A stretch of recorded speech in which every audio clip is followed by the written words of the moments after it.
Welcome to the Grizzled Geek in Review for July 14th, 2017. I'm Mike. And I'm Doug. And here's your nerd news for the week. Wonder Woman again in the news. I mean, people like this movie.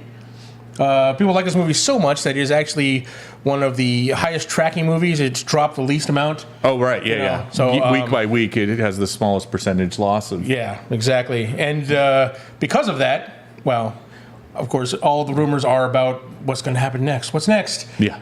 Warner Brothers has got a good movie. When are they going to do a sequel? Yeah. And as it is, Patty Jenkins and Jeff Johns are working on a sequel script as we speak. And, of course, rumors are hitting the web about what it's going to be about. Everyone's speculating it's going to be World War II. What's it going to be? Well, we've got a couple solid rumors. We'll see how it pans out. Right. But the big one is that it's going to take place in the 1980s with Wonder Woman tackling commies in the Cold War. That sounds cool. Yeah, but you figure if they're doing Cold War, wouldn't they do like the 60s? Wouldn't that be more of a, wasn't the tension a lot higher then? No. Well, here's the thing is... What, Khrushchev instead of Gorbachev? I mean, you're going to have bad guys. One, you don't want to copy the X-Men on that. Oh, that's true. They already did the Missile Crisis. And two, this might give you an in to bring in somebody like the KGB. Oh, the KGB. She wasn't, I mean, he was never one of Wonder Woman's bad guys, or maybe Rocket Red. Oh, okay, yeah, okay. Something along those lines that are those classic, Soviet, communist bad guys that we had in all the comics. All the 80s bad guys were communists. Yeah. That was the way it was. The weird rumor about this, besides the setting, of course, I'm excited about the 80s. I watch anything 80s. Right, yeah. And hopefully they'll give her like big poofy hair and shoulder pads. We'll see. But the weird thing, the other rumor is that Chris Pine will be reprising his role, will be coming back. Didn't say anything about reprising his role, coming back. Yeah. Now, there's several ways they can do this. Obviously, he was a great part of the movie. But they can't just do a straight bringing him back because it would cheapen the movie, I think. Yeah. The sacrifice and the whole bit. They can't have him, he didn't die. He escaped last minute.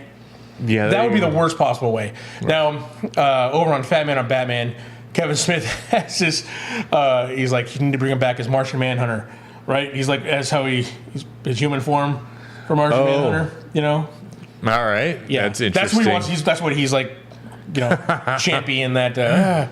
So, well, hey. As unlikely as that is, that would be really cool. So yeah. I'm with you, Kevin.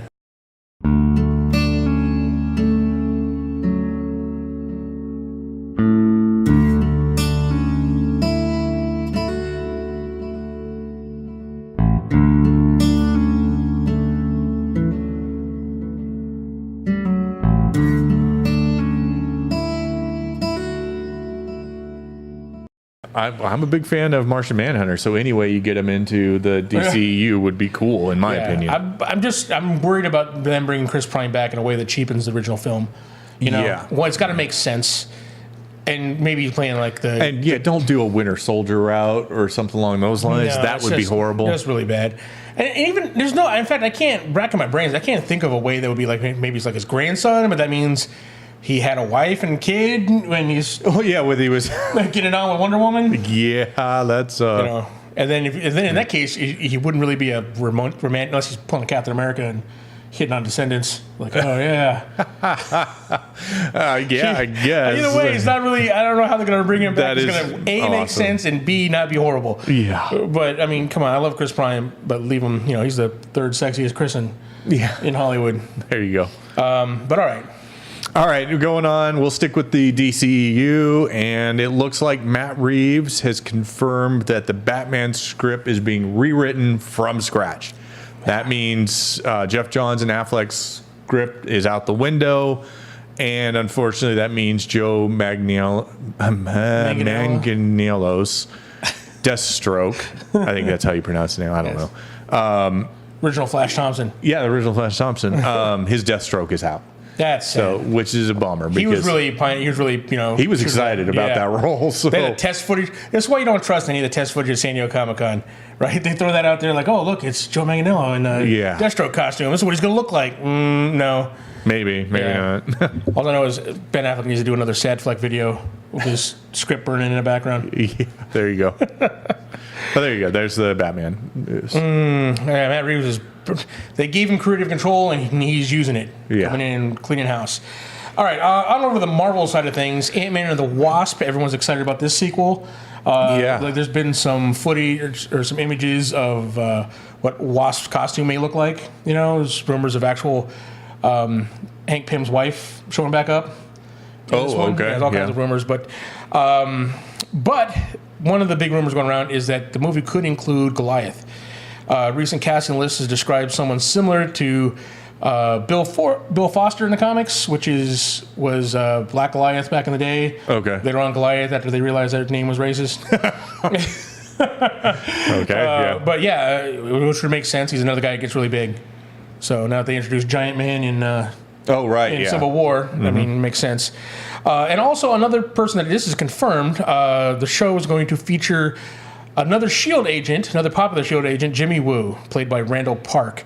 So this makes it official now. The only S.H.I.E.L.D. agent we haven't seen a live-action version of is Clay Quartermain. Come on, Marvel, what's going on? Where's my Clay Quartermain at? You got everybody else in S.H.I.E.L.D.? Yeah. But all right. But yeah, so I'm excited about, Ant-Man and Wasp. Yeah, I think it looks like it's going to be good. They had great chemistry. So, all right. So now David Ayer's replacement for Suicide Squad 2 he's not is narrowed down. They're being narrowed down. Apparently, Mel Gibson has stepped away, and the new front runner is Jaime Colette Serra, who is a Spanish director. He really worked on that name. He practiced. We looked it up online, so that's the closest. I mean, he does it full on. Yeah. But yeah, there you go. Full Spanish accent. Mel Gibson, man. I was kind of rooting for the Mel Gibson version. Yeah, I mean, that would have been interesting. I guess Jaime has directed The Shallows. I haven't seen it, but it's on in my wheelhouse there. But so he's got some background. Yeah, but I mean, we'll see. Hopefully, I mean, I would have liked to have seen David Ayers have a chance to actually make the movie he wanted to make, and not the studio forced one we got. Yeah, I mean, I think he's a good director, but we'll see how this one goes. Yeah, I'm looking forward to it. All right. Details from Sony's Venom movie have kind of risen up. There, Anne Wayne, Eddie Brock's wife in the comics, who also did a stint in the comics as She-Venom. Oh, okay. Is in the movie, which his wife doesn't say anything about her being She-Venom in the movie or anything like that. She's going to be in the movie. Some people start speculating She-Venom going to be in it. Like, no. But another sad news kind of thing, they're going to go with the Ultimate Spider-Man background route.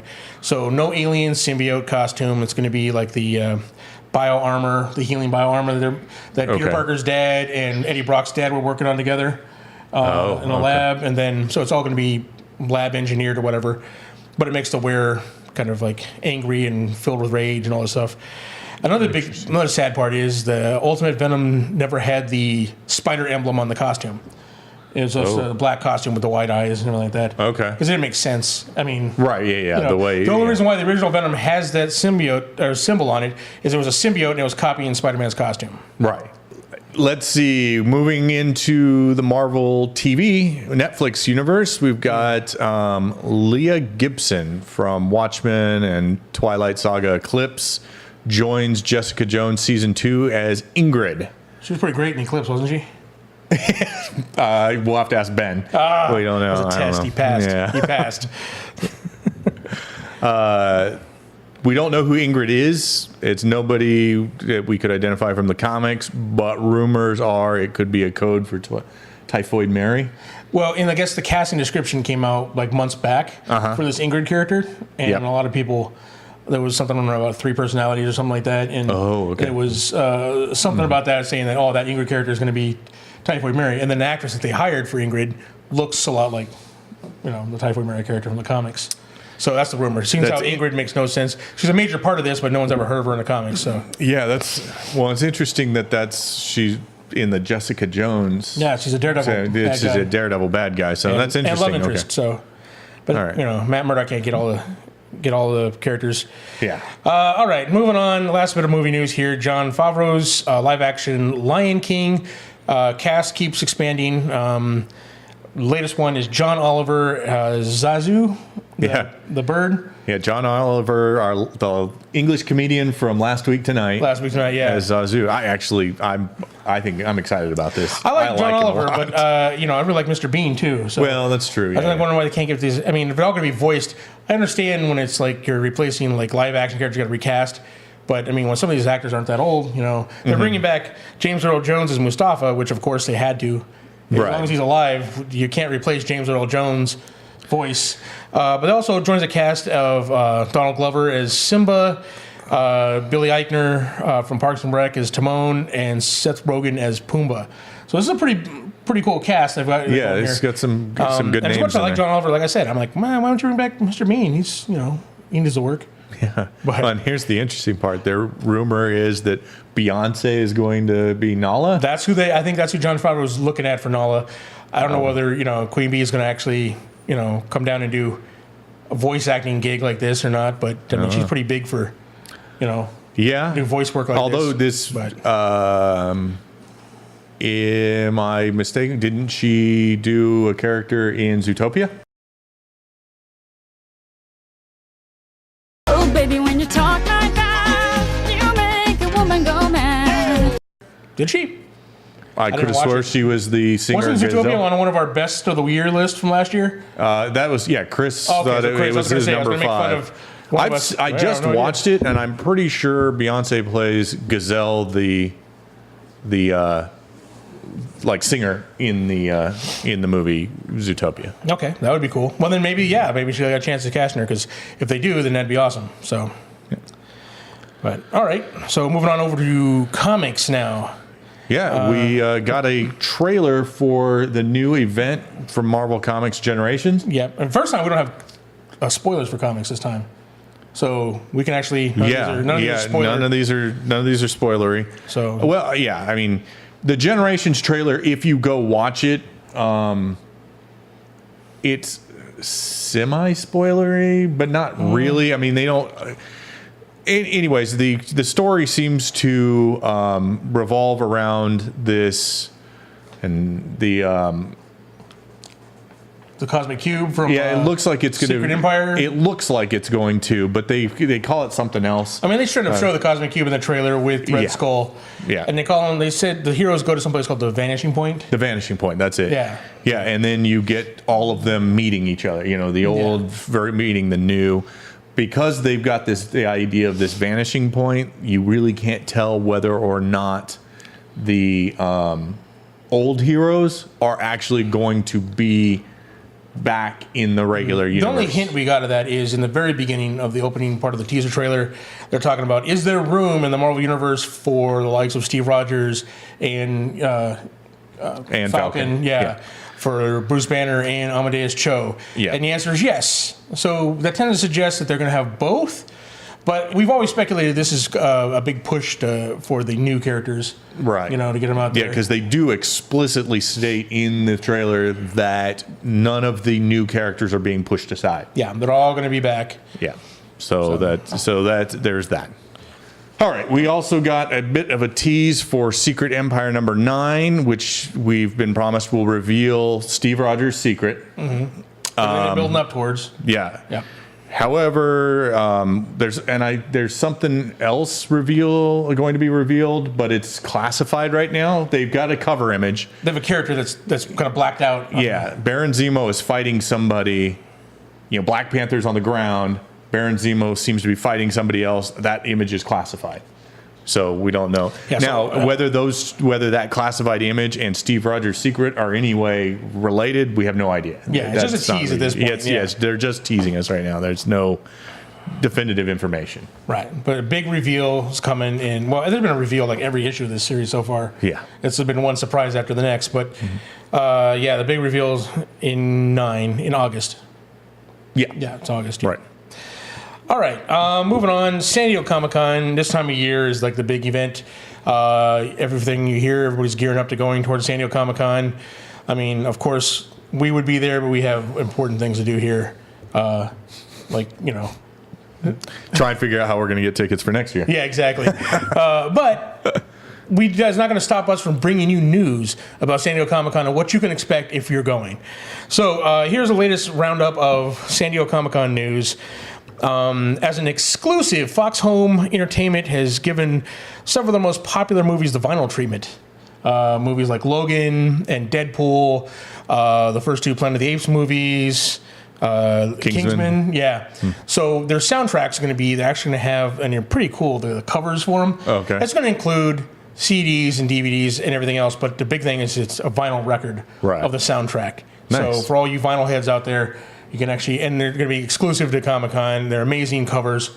Which means if you're not going to be there, expect to pay hundreds of dollars to get them second hand. Roof for these, but they look really awesome. Other exclusives will include a Jay Lee's Inhuman poster of the new upcoming series, The Royal Family. His interpretation of him. Jay Lee's a really great artist. Lots of very stylized work. Those are going to be handed out in Hall H during the panel, and so they can be signed by the actors and everything. So that's nice. Exclusive to Comic-Con. There's also some other things have been like Lego unveiled. They have a full-size life-size Flash from Justice League. Yeah, from the Justice League movie. So with, the goofy armor. Yeah. Kind of the crappy costume. But they unveiled that.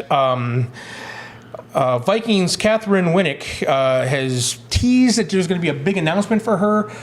She's going to be part of a big project, and it's going to be announced at Comic-Con.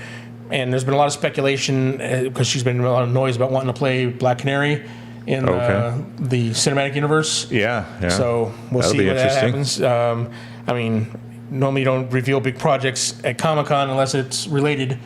Yeah. Unless it's genre. And did it say whose panel she was going to be part of? No, it's just her tweeting out that she's going to have a big announcement about a big project she's going to be part of. All right. That'll be interesting. She's been very vocal about wanting to play Black Canary, so it's kind of that she's going to be Black Canary. But I mean, that's which is great. That's cool.